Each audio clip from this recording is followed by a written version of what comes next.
During the commercial, you said that in 1968 you detached. What does that mean?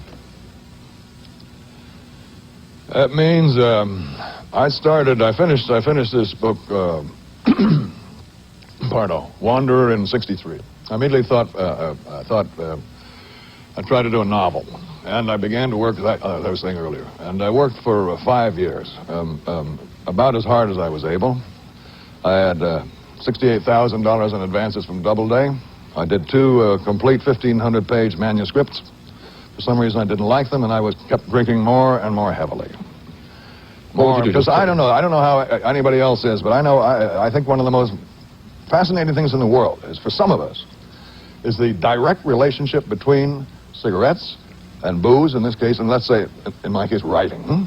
There's just something glorious about it, and tragic and savage about it, you know. And I found it, I knew what was going on, more and more. At first, maybe I wouldn't drink until midday. After another year or so, I'd come down at 6 o'clock in the morning to my rail car, which was my office primarily, and I'd hit the office at 6 o'clock. I'd make myself the Lapsang Too Strong tea, and I'd start putting some vodka in it, you know. But of course, as you said, I guess we were off camera before we started here. You said you love to drink. There's a glory to it, you know. And when I find it's not difficult to stop, actually. It's not difficult to stop because I fast a lot. I fast, and when I fast, I stop the cigarettes, I stop the booze completely, and I feel like $1,000,000. And after about a week or so, I feel so well. I wonder, what am I doing feeling this well? You know, how well do you have to feel? Let me have a couple of drinks and let me see how bad I can feel. Right. How dare my body feel because good? There's a great thing missing, you know. I notice in people that what I believe is technically called, what is it? Not reformed, but recovered alcoholics. Yep. Gee, the ones that I've been around, I admire very much what they've accomplished. And I admit I cannot accomplish it. But they lead a pretty dour time, most of them. My goodness, they have dour lives. You know, at least most that I've encountered. And I sort of equate it with, you know, sometimes when I say to my wife, I'm going to make a real forced drive at stopping now, and then I do after a bit, and I think, or maybe I go to a certain place, like I went to a farm down in Pennsylvania once to try to get dried out, cured. But I remember thinking as I went up the hill to this old stone house, I thought, does this mean, if I'm successful, I'm never again going to sit in a cafe in Paris and watch the world go by and drink and laugh and meet people, huh? Because let's face it, I mean, I think that grass has a million good functions in my experience. But there's something else about booze that is its own trip, at least for anybody in my generation. And but I notice that people mix a good deal of wine with grass too. I mean, I think grass, in my experience, it takes me up so high, and I find everything so beautiful sometimes that I just want to cool it. I want to cool it, and you certainly can't do that by smoking anymore, so that's where the wine comes in. And of course, if you had enough brains, you would temper it, wouldn't you, and just take it easy. But some of us, of course, just go raging on. Well, and I've done it on occasion, too, and I've gotten drunk, all right? Oh. All right? Oh. You think, you know, you have... Okay, go ahead. You think, well, I've had 2 or 3 double vodkas, all right? 2 or 3. Love vodka on ice. Delicious. You think, well, I'll have 2 or 3 of these, and you really feel good. You're with people you enjoy, and your conversation is... Yeah. So you think, well, now, if I have 2 or 3 more, I'm going to feel twice as good as I feel for having had the 2 or 3.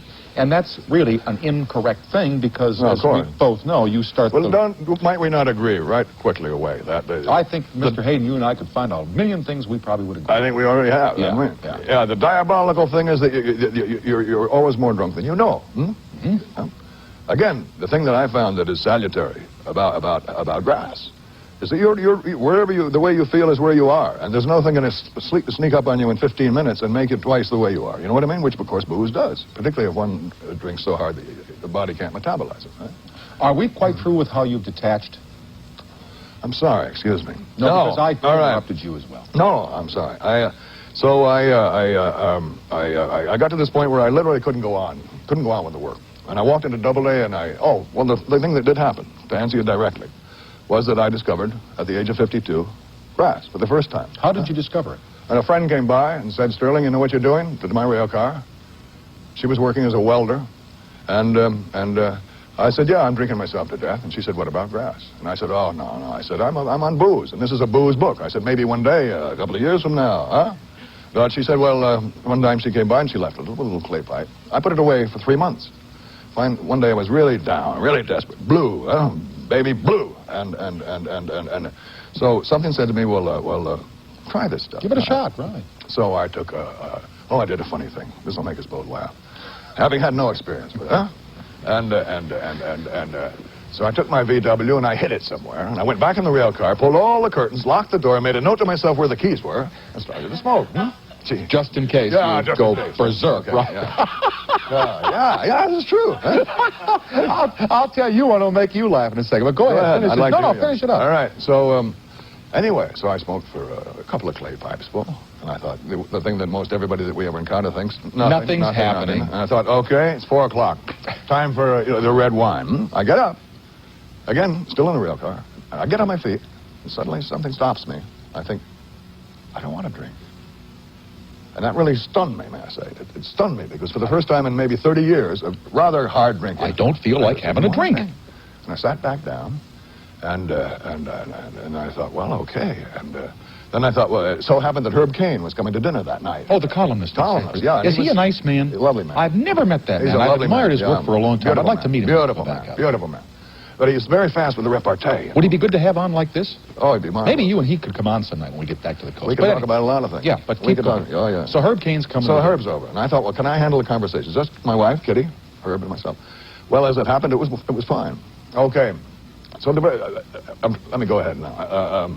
You're not stopping me, are you? No. So anyway, it so happened I went over to do a picture in Spain shortly thereafter. Now I'm beginning to smoke all the time. You know, every day. I begin to keep a record of how it feels, like a ship's log. This is true. And because I was so fascinated by the subtleties of it, you see? And so I gave up on the novel, and I went over to this picture in Spain, and I thought, well, I got to do something I've never done before. I thought, well, what would that be? I've done a good deal of things in my 32 years. And finally it dawned on me. I can't use the word I'd like to use, but I just off, huh? Just do nothing. Just drift. If the wind is north, I'll go south. I was brought up in New England in ships, you know, where if the wind is north, baby, you go north. And you take pride in the fact that you can get a ship there fast and hard. And that's a good thing, too. But maybe you get weary sometimes, you know. And I was weary then, you know. Mm-hmm. So I just started to drift through Europe. And I got into little motorcycles. I got into old BMWs a little bit. And I found a canal barge. And it was the most beautiful, ecstatic period in many ways in my life. But it posed a considerable problem because it was difficult on my wife. Very, very difficult. And because I really wanted to get away. I just wanted to drift. We had 2 kids then, and still do, thank God. So I just let everything go by. I didn't when phone calls came in from my agent in Hollywood or cables, I would barely read them, you know, even though I was broke. And all the while in the back of my head is I want to get writing again somehow. But no great hurry. If I can't write, well, I'll just do whatever I do until the time comes. Mm-hmm.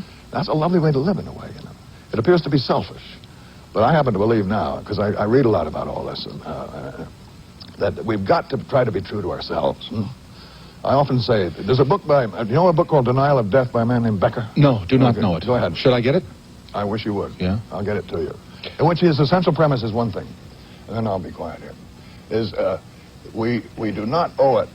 No, we were not put on this earth to make anybody else happy first. We must first make ourselves happy, after which point we can then relate to somebody there's else. A line that I read, and you will know who wrote this, but I don't.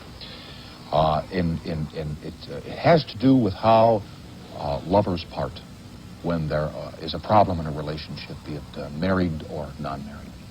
I was not put on this earth to live up to your expectations. Damn right. Nor you to live up to Damn right. mine. And if we meet and get along fine, that's so be it. And if not, it can't be helped. So be it. It can't be helped. Right. Another one that somebody told me, wrote somewhere, read somewhere, you use this word selfish. And I think all people as they get older tend to think, well, they are getting selfish, because I find myself now at 40 pulling out of the fray. I don't really want to be in a lot of competition anymore to get... Well, they use the word selfish, but I'm not convinced that's selfish. That is absolute damn common sense. Being selfish is when you do things that hurt other people. You want to do. Being unselfish is when you do things other people tell you to do. Say that once more. I will in the commercial. We must pause for these announcements, and I want to keep him here a little bit, okay? We'll be right back after these messages.